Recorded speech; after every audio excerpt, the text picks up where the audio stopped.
when the seven-eyed ambassador leaned forward and asked why humans feared nothing. Commander Hale didn't answer. He just smiled, like a man who knew the punchline to a joke you hadn't realized was about you. The Grand Hall of the Galactic Council always smelled faintly of ozone and damp stone, like a cathedral built in the belly of a thundercloud. Commander Isaac Hale sat at the human delegations table, legs crossed, coffee cup steaming in his hand. He was dressed in the formal black armor of Earth's peacekeeping corps, helmet still sealed. Around him, representatives from 100 worlds whispered in a dozen languages, their voices carrying the musical, clicking, and growling tones of species who'd evolved in different gravities, different skies. The meeting wasn't going well. Ambassador Zerthak of the Zelnari leaned forward on his spindly insectoid limbs, compound eyes glittering like wet obsidian. "Human," he said in a tone that carried both curiosity and condescension, "it is known across the Council that your species fears nothing." "Why?" The room went still. Conversations froze. Hale didn't answer right away. He took a slow sip of coffee, let the pause hang just long enough for the question to start feeling dangerous. Then he smiled, broad and warm, the kind of smile you'd expect from a man telling you the barbecue was ready. "That," he said softly, "is a long story." The Drukel general, a reptilian giant whose scales shimmered like polished stone, snorted. "Bah! Mammal bravado. Every species fears something. I see your kind without your technology, and you are soft. Weak. Hale nodded politely, as if the general had just complimented his shoes. "Appreciate your insight." Valari Envoy Sine, a tall amphibian with opalescent skin, shifted in her seat. Her voice was smooth, but wary. "Commander, you don't have to." "It's fine," Hale cut in. He set the coffee aside and unlatched the first seal of his helmet. The hiss of decompression echoed faintly in the vast hall. Murmurs rippled through the crowd. A dozen alien eyes followed every movement. He didn't take it off completely. Not yet. Just enough to let the moment breathe. "Where I'm from," Hale said, "we don't measure courage by the absence of fear. We measure it by what we do with it." Zerthak tilted his head. Cryptic. Hale's smile widened. "You'll get it soon enough." The meeting rolled on in formalities, trade disputes, border patrol agreements, but the question hung in the air like static before a storm. Every so often, Hale caught someone sneaking a glance at him, as though the answer might be written on the side of his helmet. When the session adjourned for the midday interval, Sene approached him. "You baited them," she murmured. "Bait is a harsh word." Hale adjusted his gloves. "Let's call it curiosity management." She glanced toward the Drukel general, who was glaring openly across the chamber. "You know he'll test you." "I'm counting on it." Hale picked up his coffee again. "Tests tell you more about the examiner than the examinee." 2 hours later, alarms broke the monotony. A messenger drone zipped into the chamber, projecting an urgent holo. Fleet movement detected near the neutral zone, unidentified ships, possible radar activity. The council broke into overlapping chatter. The Valari called for joint investigation. The Zelnari proposed immediate retreat to defensive positions. The Drukel demanded a show of force. Through it all, Hale stood quietly, coffee still in hand. Finally, the council chair turned to him. "Commander Hale, will the human delegation participate in the joint task force?" Hale set the cup down with deliberate care. "Of course. Be ashamed to waste such a teachable moment." The Resolute was waiting in high orbit above the Council's neutral world, her black hull drinking in the starlight. Sleek, predatory, and utterly silent except for the hum of her reactors, she looked more like a blade than a ship. Hale welcomed the alien officers assigned to the task force with his usual easy charm. "Glad to have you aboard. Just stay out of the engine bays. Things in there bite." The Drukel general stalked through the corridors with arms crossed, eyes darting over the human crew. Marines in lightweight armor laughed as they ran combat drills, tossing each other ration bars mid-exercise. Pilots leaned back in their chairs, boots on consoles, flicking through hollow displays. Somewhere, someone was playing old Earth rock loud enough to rattle the deck plates. "This is your readiness posture?" the general asked, disgusted. "This," Hale said mildly, "is how we relax before work." On the bridge, sensor data poured in. The raiders were fast and lightly armored, harassing fleets built for hit-and-run attacks. Valari Envoy Sine looked uneasy. "If they scatter, we won't be able to catch them all." Hale leaned over the tactical display. "Scatter's not the problem. Herding's the trick." He tapped a sequence into the console. The Resolute's AI, a voice like dry humor wrapped in silicon, chimed in, executing Hale's brilliant but slightly reckless plan, version 3.2. "Shall I cue the dramatic music?"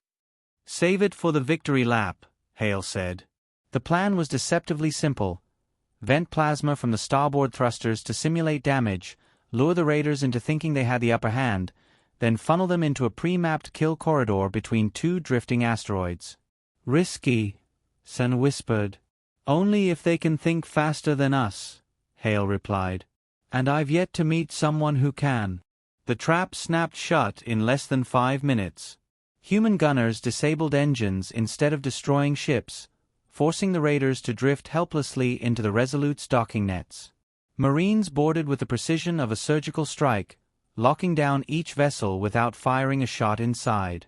From the moment the first raider appeared on sensors to the moment the last was secured, less than 9 minutes had passed. Back on the bridge, the Drukel general stared at the tactical readouts, his jaw tight. "That was not battle," he growled. "That was slaughter." Hale sipped his coffee again, steam curling over the rim. "No," he said. "That was restraint." The general's eyes narrowed. "You speak as if you could have done worse." "Oh," Hale said, smiling that same smile from the council chamber. "You have no idea." The captured raider vessels floated in the Resolute's shadow like moths trapped under glass. Marines in matte black armor patrolled the docking bay, rifles at low ready. The prisoners were penned in secure cells, some pacing, some glaring, all refusing to speak to the alien interrogators. Commander Hale stood outside the observation room, watching the feed from Cell 4. The raider leader sat on the bench, arms crossed, eyes flat and cold. "Won't talk," said Valari Envoy Sine, stepping up beside him. "He's ignored every question. Even the Drukel couldn't get a rise out of him." Hale's helmet tilted slightly. "That's because you're all asking like you expect him to answer." She frowned. "And you think he'll answer you?" Hale's smile was a shade too slow.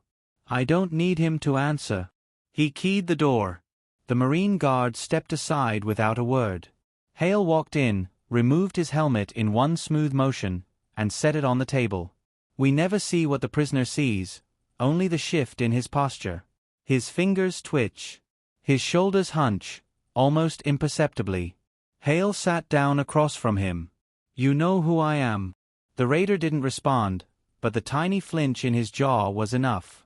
"I'm guessing your employers didn't tell you we'd be here." "That was cruel of them." Hale's voice was calm, almost conversational. "You thought this was a raid. It's not. This is an audit." The prisoner's breathing picked up. Hale stood, picked up his helmet, and left without another word. Outside, Sine was waiting. "What did you say to him?" Hale sealed his helmet. "Nothing worth repeating." Hours later, the Joint Task Force gathered in the war room. A holographic map of the neutral zone glowed in the center, dotted with red markers. "Interrogations," the Drukel general announced, "have yielded little." His tone made it clear he blamed the humans for wasting time. "Then we'll stop asking politely," Hale said, keying a command. Data scrolled across the hologram, intercepted transmissions, coded supply routes, fuel records. "These," Hale continued, "are the ships feeding your raiders. Same frequency signatures as a fleet registered to the Jakor Dominion. They're hiding behind a shell company."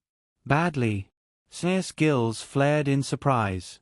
You traced that in under a day? Please, Hale said. I traced it before lunch. The Drukel glowered. And you sat on the information? Hale's visor turned toward him. You think I'd tell the council I know who's responsible before I know how to make them pay? The meeting broke up with grudging acceptance of Hale's lead. As the aliens dispersed, Sene stayed behind. You had this from the start, she said quietly. More or less, Hale admitted. Then why let them send us here? He glanced at the star map. Because it's easier to catch a shark in open water than in its home reef. We let them think they're hunting us. That's when they bite down on the hook. On the bridge, the Resolute cut through the black toward the Jacor shipping lanes. The human crew worked with casual precision, no raised voices, no frantic rush. A few hummed old Earth tunes. One pilot was peeling an orange with a combat knife. The Drukel general watched them with open suspicion. Your people act as if this is leisure. Hale leaned on the railing, watching the stars stream past. We train so we can afford to be calm. Panic is expensive. Calm is cheap. The general's gaze lingered. I still do not believe you are fearless. Hale's voice was mild. I never said we were. We're just better at deciding what's worth fearing. The trap took shape in layers. First, a deliberate leak of false coordinates, broadcast on a frequency the Jacor used to monitor trade convoys. Second, the slow drift of an asteroid field just beyond those coordinates, seeded with charges weeks earlier by unrelated mining operations. Third, a small, believable convoy of unarmed freighters, piloted by humans who looked and acted like they didn't know they were bait. Sene watched from the bridge. You've done this before. Not exactly this, Hale said, but fear works the same everywhere. You don't fight it head-on. You feed it, then you aim it where you want. When the Jacor fleet arrived, they came in fast. 12 cruisers, twice as many frigates, confident in their numbers. Hale gave them 30 seconds to commit before snapping the trap shut. Asteroid charges detonated in sequence, sending clouds of molten rock across the cruiser's approach vector. The freighters scattered toward narrow gaps that only the Resolute and her escorts could navigate. The Jacor followed, funneled into the kill zone.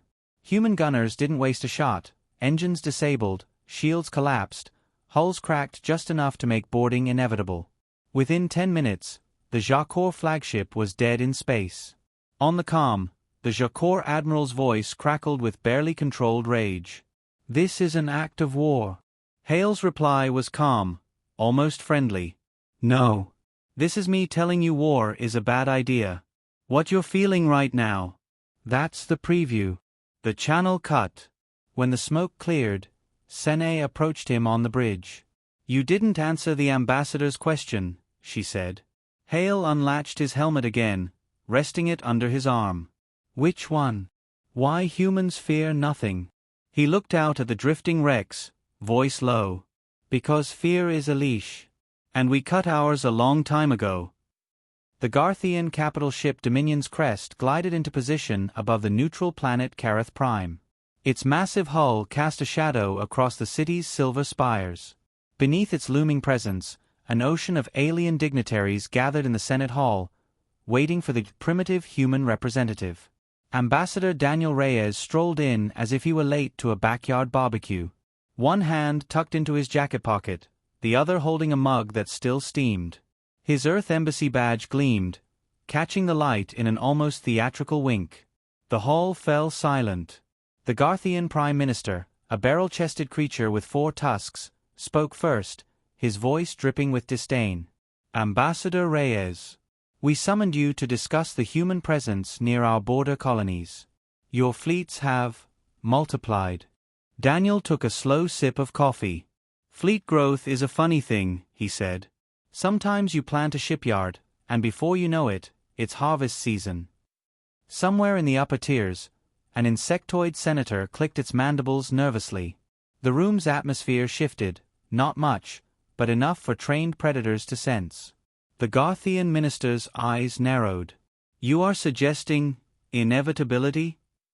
I'm suggesting Daniel replied with that practiced, easy smile, that humans like to be prepared. You know, emergency kits, backup plans, maybe a couple dozen orbital weapons platforms. Just in case. The laughter that followed was uncomfortable. It wasn't clear if Daniel had meant it as a joke. Halfway across the chamber, General Keltor of the Valak Dominion leaned toward his aide. Why does he talk like this? Half jest, half threat.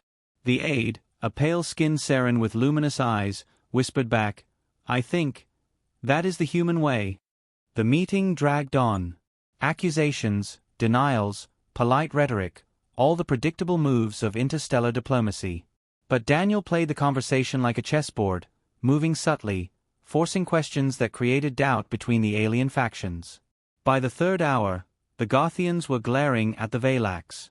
The Valaks were demanding clarification from the Saren delegation. The Saren were quietly checking their private comms.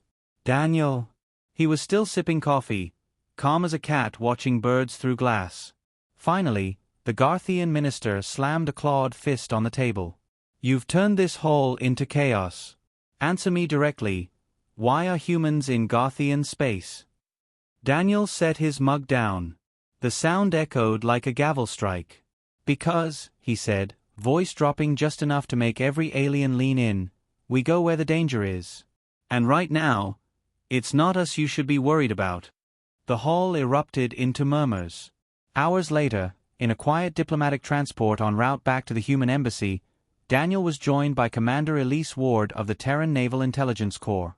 You planted seeds, she said without preamble.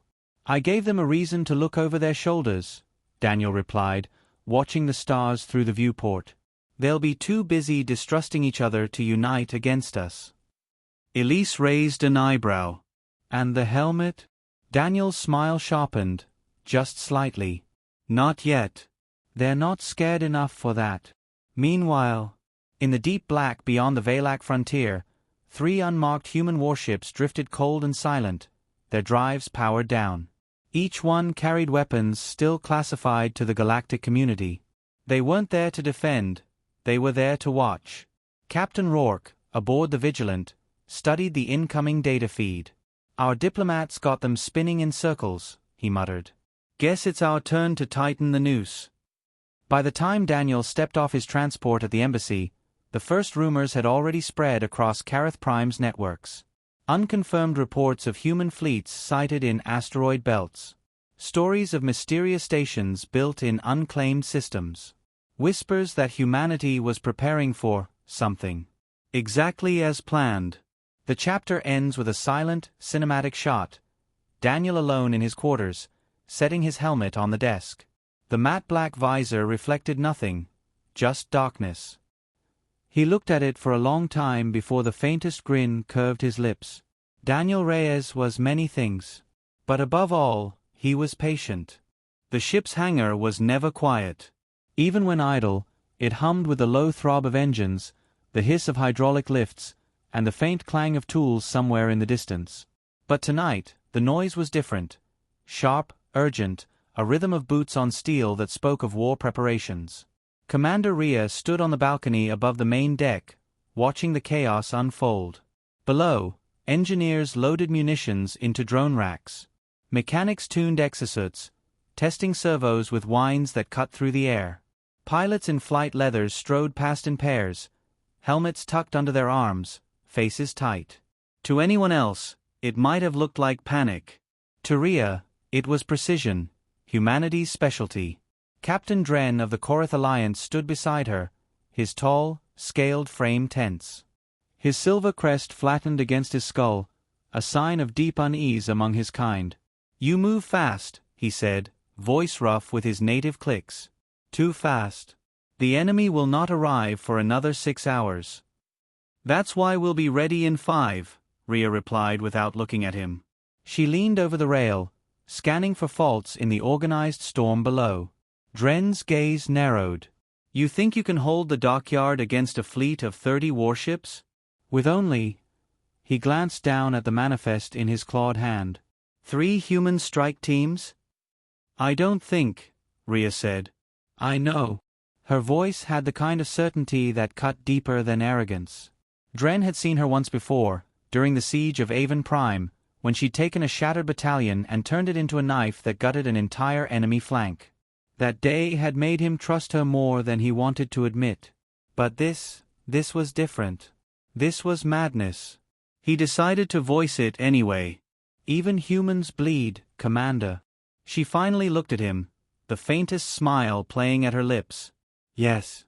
But not before the other side does. The intercom crackled to life. Dock control to Commander Rhea. Final defensive alignments in place. Good, she replied into her wrist comm. Hold positions until my signal. The dock's massive blast doors shuttered closed behind them, sealing the hangar in reinforced darkness except for the cold blue-white glow of overhead strips. Somewhere beyond those walls, enemy ships were still hours away, but Rhea knew better than to waste time. She walked down the grated stairs to the main floor, the sound of her boots ringing sharp. Her squad leaders gathered at the base, 3 humans, each built differently, yet united by that unmistakable posture of readiness. Voss, the tallest, with skin weathered like beaten copper, spoke first. Outer minefields armed. Any ship that jumps too close is getting its teeth blown out. Good, Rhea said. Delay them. Hurt them. But don't kill the momentum, we want them pushing in. Tolla, whose calm eyes belied the twin blades strapped to her back, added, Sniper roosts are in place. Ventilation shafts give clean sight lines to the main corridor. And the close quarters unit? Rhea asked. Jace grinned, too wide for the situation, too hungry to be mistaken for nerves. Ready to greet them. Personally. The alien captain behind them made a disapproving hiss. You speak as if this will be easy. Rhea turned to him, her voice flat. It won't be. That's why we'll win. There was no speech, no rallying cry. She didn't need one. Orders spread faster than fire among her people, and within minutes, the hangar transformed from organized chaos to silent readiness. Every soldier in position. Every weapon checked. Every breath steady. 3 hours later, the first tremor rippled through the dock's floor. It was faint, almost polite, a courtesy knock from an enemy fleet arriving in system. Seconds later, the comms officer's voice came through, tight with urgency. Multiple warp signatures detected. 33 vessels. They've deployed interceptors. Rhea's eyes narrowed. So they're impatient. Good. She stepped to the control console and keyed the external feeds. The black expanse of space flickered into view, streaked with the faint glimmer of incoming drive flares. The enemy fleet was fanning out, their formation sharp and purposeful. Outer mines, detonate on my mark, she said. The first wave of interceptors slipped into range. Mark. The black of space blossomed into light. Explosions rippled through the formation, tearing ships apart in perfect, deadly timing. The surviving craft staggered, their neat lines dissolving into disorder. Voss, start herding them, Rhea ordered. Push them into the lanes we mapped. From his post, Voss triggered secondary charges hidden in the debris field. The mines didn't just destroy, they corralled, guiding the enemy along narrow vectors that funneled straight toward the dock's main approach. They'll see the trap, Dren muttered. They'll see it too late, Rhea replied. The first boarding craft hit the dock's outer hull with a teeth-rattling clang. Magnetic clamps bit deep, anchoring them in place. Plasma cutters burned orange arcs into the steel. Positions, Rhea said calmly. When the first breach erupted, her team struck like a coiled spring. Snipers fired through the widening hole, cutting down the lead borders before they set foot inside. Those who made it through were met with Tolla's squad, blades flashing in arcs of steel and light. The aliens fought hard, armored in chitin, strong, fast, but they weren't ready for humans up close. Not the speed. Not the precision. Not the way Rhea's people turned even a losing angle into a killing blow. Dren watched from the balcony, stunned. He'd expected desperation, maybe even brutality. What he saw instead was control. Every movement had purpose. Every kill was clean. Then came the second wave, heavier troops with shield drones. Rhea stepped into the fray herself, her sidearm barking in measured bursts. She didn't waste a single shot. A shield drone drifted into her path, its emitter humming. Without hesitation, she holstered her pistol, grabbed a fallen enemy's rifle, and fired a single round into the ceiling conduit above it. Coolant sprayed down in a blinding mist, freezing the emitter in place. One kick sent it clattering to the floor, dead. Jace's voice came over comms, ragged but exhilarated. Breach teams 3 and 4 neutralized. No losses. Hold them there, Rhea said. They'll send their elites next. By the 5th boarding attempt, the dock's steel floors were slick with coolant, scorch marks, and the faint tang of blood. The enemy had thrown thousands at them. The humans were still standing. The comms crackled again. Enemy command ship is retreating. Dren blinked. Already? They finally counted the cost, Rhea said. Outside, the remaining ships disengaged, scattering into warp with broken formation. The dockyard was scarred, but intact. Rhea removed her gloves and handed them to a passing tech. Her sleeves were rolled up now, bare forearms streaked with grime and faint bruises. Dren stared at her, remembering his earlier warning. You were right, he admitted. You don't need armor. She gave him the same faint smile as before. I told you, humans make the other side bleed first.